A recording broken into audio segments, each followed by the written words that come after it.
Habang kami ay nasa biyahe mga kabayan at nakita namin yung dalawang homeless na magduwa mga kabayan na nasa gilid ng kalsada at dalang-dala yung mga sako at mga plastic mga kabayan. Ang ginagawa nila, pinupugnit-pugnit lang mga kabayan ang plastic. Grabe, sobrang init mga kabayan. Bakit nandito sila mga kabayan?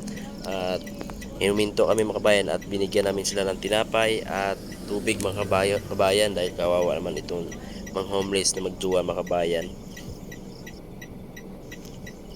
Ilan beses na ito mga kabayan na tinulungan si Nini mga kabayan na wag siyang aalis doon sa kanyang tiyuin, na tulungan lang yung tiyuin niya mga kabayan dahil bibigyan na sila ng bigas at grocery mga kabayan.